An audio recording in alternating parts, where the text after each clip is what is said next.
Merci beaucoup. Merci. Depuis ce matin, les présentations ont donc balisé un petit peu le terrain.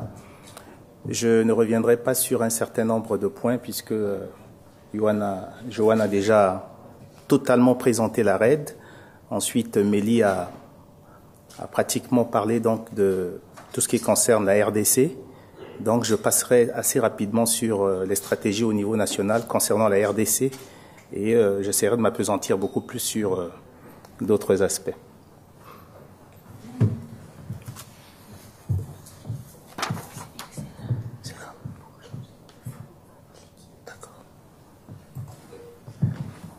Bien, je voudrais, avant de faire ma présentation sur tout ce qui concerne le mécanisme RED en Afrique centrale et la stratégie des États avec quelques pays du bassin du Congo, notamment la RDC, la République du Congo et la République centrafricaine. Cette présentation qui s'articule donc autour de 4 points, notamment une introduction, la stratégie au niveau sous-régional, la stratégie au niveau national pour ces 3 pays dont j'ai énuméré tout à l'heure, et une conclusion. Mesdames et messieurs, je voudrais faire juste un petit passage, présenter un petit passage concernant une éminence qui a dit ceci. Traversant 11 frontières, couvrant environ 50% de l'Afrique centrale, l'écosystème forestier du bassin du Congo permet à plus de 50 millions de personnes de vivre sur cette terre. Essentiel dans la stabilisation du climat, c'est grâce à lui que notre planète, et l'Afrique en particulier, pourront influer sur le changement climatique et s'y adapter. Voilà pourquoi le monde a besoin du RED. Fin de citation. C'était le professeur Wangari Maathai, prix Nobel de la paix, ambassadeur itinérant des forêts du bassin du Congo, coprésident du Fonds pour les forêts du bassin du Congo, décédé le 25 septembre dernier. Donc, mesdames et messieurs, durant ces présentations, veuillez avoir une pensée particulière sur cet illustre personnage. Le bassin du Congo, tel que nous le connaissons, abrite donc le 2e massif forestier au monde, après l'Amazonie, mais au sein de ce bassin, il existe des États. Et ces États se sont organisés en une communauté qu'on appelle la Communauté économique des États de l'Afrique centrale, la CEAC, et les ministres des forêts de ces États siègent au sein d'une institution qui s'appelle la Commission des forêts d'Afrique centrale, la COMIFAC. Et donc, toutes ces institutions, tous ces États, eh bien, reconnaissent, font de la question de la conservation des forêts, de la gestion durable et de l'accroissement du stock carbone forestier la priorité de leur politique. Tout ceci, effectivement, dans un contexte très difficile des négociations internationales. Je ne voudrais pas rappeler ici les difficiles négociations que les pays du monde entier ont eues à Copenhague, ont eues à Cancun, même à Poznan avant Copenhague, à Bali avant Poznan, et peut-être à Durban en décembre prochain. Eh bien, tout ceci a fait que les questions des forêts ont été le cheval de bataille des pays du bassin du Congo. Alors, donc, ces pays vont donc adopter une stratégie unitaire qui consiste à parler d'une même voix, qui consiste, dans ces instances internationales des négociations, d'aller en rang non pas dispersé, mais en bloc unique pour faire valoir les fonctions des forêts du bassin du Congo, mais également les exigences de ces États, puisque ces États sont partagés entre la question de la conservation des forêts, mais également la question donc du développement de leur peuple. Et ils considèrent donc que l'opportunité telle que la RED, eh bien, c'est une opportunité pour le renforcement de la gestion durable de ces forêts, mais également une source de financement.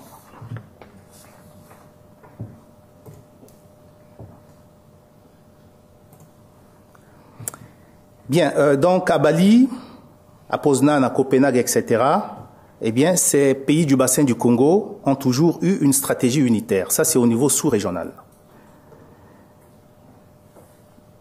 Un des représentants, des panélistes ici avait dit effectivement qu'à Cancun, il y avait eu une avancée significative sur la question des forêts. Effectivement, la question des forêts, puisqu'on n'a pas pu régler le problème des transferts de technologie ou alors de l'adaptation, mais au moins les questions d'atténuation ont donc été une avancée significative à Cancun, puisque nous avons quand même pu obtenir la création du Fonds vert, le Fonds vert climat, et ça c'est un succès par rapport à la RED.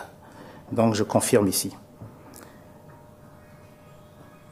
La question donc de la conservation, de la gestion durable des forêts et de la réduction des émissions de gaz à effet de serre ont été les éléments clés des stratégies politiques en matière d'environnement et de gestion des forêts des pays d'Afrique centrale.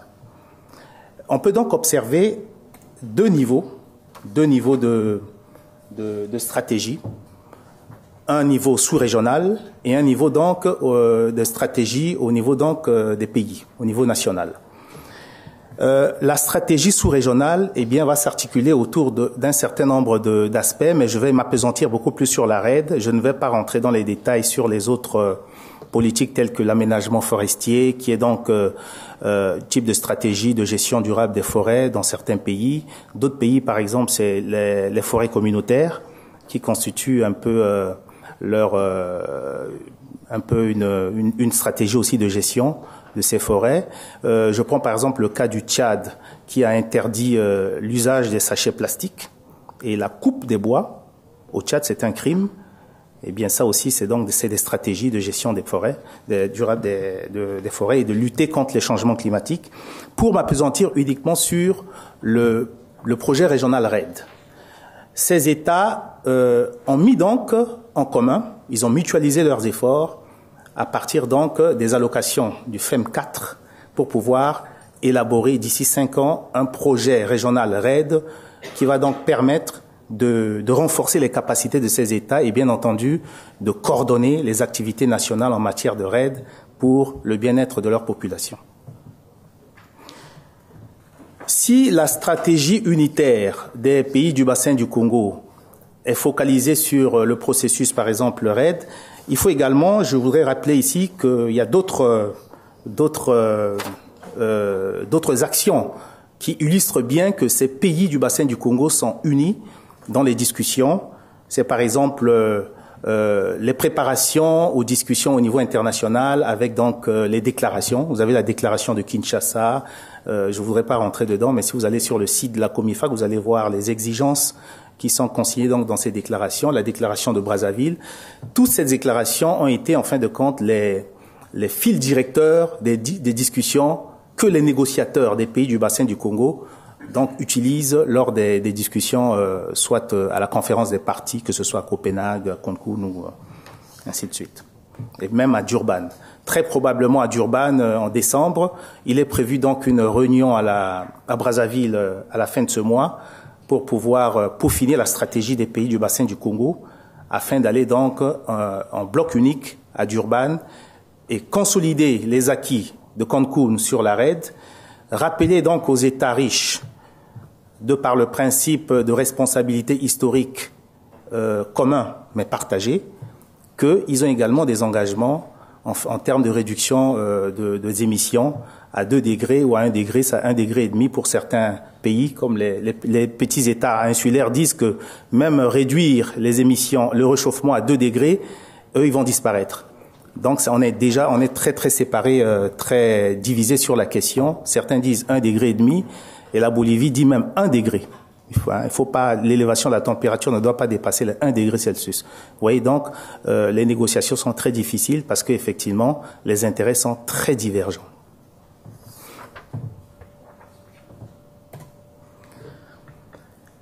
Je voudrais également illustrer la stratégie unitaire des pays du bassin du Congo par des actions que nous menons. Nous avons même mené à Norvège en 2010, lorsque le Royaume de Norvège a convoqué donc un sommet des forêts et qu'il y a eu des avancées significatives puisqu'il y a eu ce qu'on appelle un accord de partenariat mondial sur la RED, qui consistait à créer un secrétariat international coprésidé donc par un pays riche et un pays pauvre, un pays vulnérable, pour une année, et que ce secrétariat avait aussi mission d'animer le processus RED pour pouvoir faciliter les décaissements des fonds FASTAR, etc.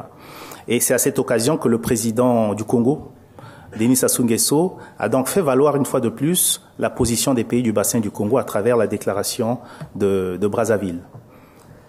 Et enfin, la dernière initiative que l'Afrique centrale a prise a été de convoquer le sommet des 3 bassins à Brazzaville pour réunir donc les pays du massif de l'Amazonie, du bassin du Congo et du Mékong.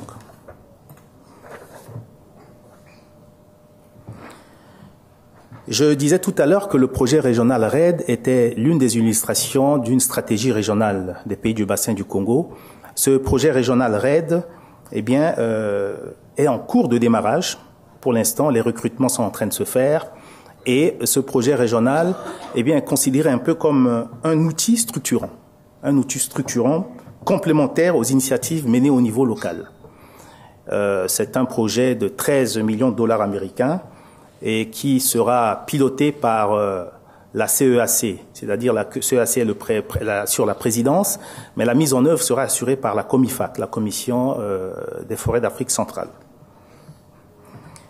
Tout ceci, bien entendu, dans l'optique de mieux se positionner dans le débat international sur le futur régime climat post-Kyoto. Parce qu'au jour d'aujourd'hui, nous ne savons pas si il y aura une deuxième période d'engagement. Est-ce que le processus de Kyoto, le KP, va survivre au-delà de 2012? Est-ce que le processus de LCA de Bali va survivre au-delà après 2012? Ou alors il y aura un nouveau régime climat? Les gens sont assez divisés sur la question.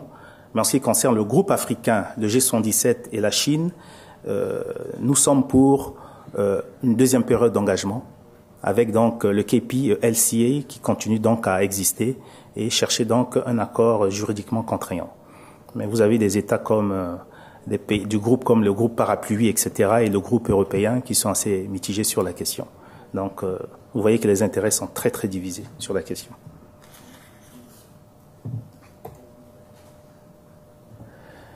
Bien, au niveau, je parlerai donc des stratégies nationales de certains pays du bassin du Congo, puisque ça sera donc le deuxième étage de la stratégie. La première, c'était la stratégie sous-régionale. Maintenant, on va donc aller aux stratégies nationales pour essayer de voir qu'est-ce qui se fait par pays. Le fait d'appartenir à la COMIFAC n'enlève en rien la souveraineté des États. Donc, chaque État va élaborer sa stratégie nationale RED en fonction de ses spécificités. Vous avez vu tout à l'heure, Madame Mélie a présenté donc la stratégie au niveau de la RDC, assez bien détaillée, et la RDC qui couvre 60% de la superficie des forêts du bassin du Congo n'aura pas les mêmes exigences, les mêmes contraintes en termes d'élaboration de sa stratégie que les pays comme la République centrafricaine ou le Cameroun qui sont en bordure du bassin et qui donc ont des problématiques un peu différentes. Quand vous prenez la République centrafricaine par exemple, il y a beaucoup de pression sur la question donc du bois énergie. 80% de la population utilise le bois de chauffe. Si vous êtes à Bangui, au nord ou au sud, à la sortie nord ou à la sortie sud, vous allez voir des quantités de bois dans des pousses-pousses qui rentrent pour alimenter donc les foyers, des quantités de charbon de bois qui rentrent à Bangui pour alimenter donc les foyers. Donc la pression anthropique sur la ressource forestière, elle est extrêmement énorme. Donc la problématique, la stratégie sera élaborée en fonction de ces spécificités. C'est pour ça que les stratégies nationales vont donc être assez différentes en fonction des pays. Et bien entendu, on note un certain nombre d'évolutions de manière différentielle par pays. Il y a certains qui sont plus avancés que d'autres. Effectivement, la RDC est plus avancée que les deux pays, que ce soit le Congo-Brazzaville ou la République centrafricaine. La RDC, comme a dit Mélie tout à l'heure, effectivement, est dans sa phase d'élaboration de sa stratégie, alors que le Congo et la RCA est donc à la phase de soumission de leur RPP, donc la readiness. C'est la RPP qui est donc un document de proposition à la préparation à la RAID. Hein, si ce document, cette proposition est validée, c'est à ce moment qu'on va passer à la phase de l'élaboration de la stratégie.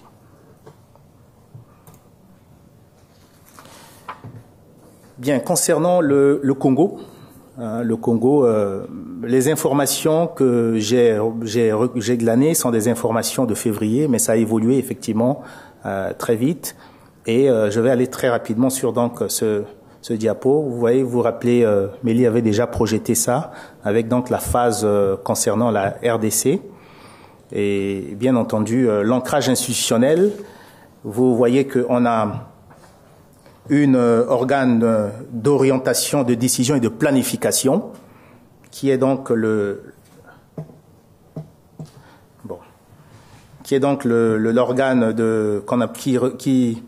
qui va comprendre donc le comité national et le comité interministériel. À côté, vous avez donc l'organe de conseil et de coordination qui comprendra donc le conseil scientifique et la coordination nationale, un peu le secrétariat permanent qui va donc animer le processus avec toutes les composantes du RPP qui sont donc représentés. Et ces organes travaillent donc avec les parties prenantes en charge de l'exécution, donc les 17 ministères, etc., la société civile, ainsi de suite, dans une dynamique d'ensemble. Ce diapo complète un peu ce qui a été présenté par ma prédécesseur en termes de démarche de la construction de la stratégie nationale à l'horizon 2030. Donc c'est quelque chose de participatif et de consultatif de manière continue. Donc ça évolue assez fréquemment, assez souvent, et qui se recadre par rapport donc aux nouvelles exigences en termes d'évolution. Concernant donc la République du Congo, les informations nous ont été parvenues par la coordination nationale RAID. Eh bien, ce pays a soumis donc son RPP. Ce RPP a été révisé et il y a eu une nouvelle soumission. Des dernières informations que j'ai eues de mon point focal climat, le Congo n'a pas encore totalement validé son RPP à l'heure actuelle. L'ancrage institutionnel du Congo, vous voyez, il y a un comité national RAID qui est donc un organe de décision, d'arbitrage et d'approbation donc des programmes de travail. Et dans cet organe, vous avez donc toutes les composantes du RPP, depuis donc les IEC, les actions, les MRV, le Monitoring Reporting Verification, les scénarios de référence, suivi, évaluation et l'aspect juridique.